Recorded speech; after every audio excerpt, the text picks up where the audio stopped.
bitta pajarniy rukava, sepadigan pajarniy rukava 2,5 litr sekund bo'ladi. 2,5 litr sekund bo'lsa, bu soatiga 9 tonna расход qiladi. Bitta pajarniy rukavani hisoblaydigan bo'lsak, 9 tonna расход qiladi. Agar bizda 4 etajli bino bo'ladigan bo'lsa, har bir etajda bittadan pajarniy rukava qo'yilgan bo'lsa, 4 tasiga qo'yish shart emas. Bitta pajarniy rukavaga hisoblab turib, pajarniy nasos qo'ysak bo'ladi. Mana shunaqasidan.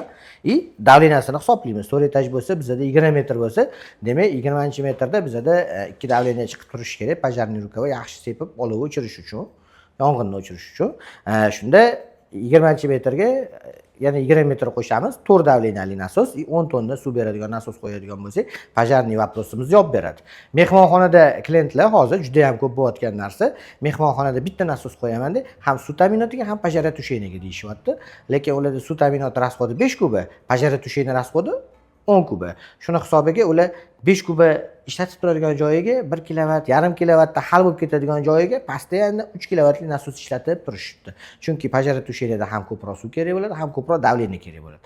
Suv ta'minotida ancha kamroq suv kerak bo'ladi, ancha kamroq davleniya kerak bo'ladi-da.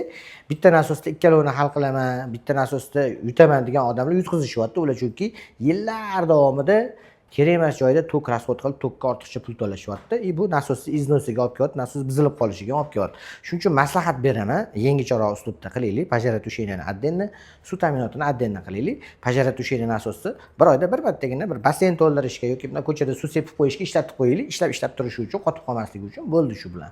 Ikkalovini bitta sistemaga tiqdik, bitta stansiyani ekonom qildik deb o'ylamaylik. Chunki biz yillar davomida elektr energiyasini sarfiga sababchi bo'lib qolamiz. Uni elektr energiyani o'zi to'laydi baribir. Hammaga rahmat. Foydali bo'lgan bo'lsa like, подписка, obuna, поддержка jigarlar.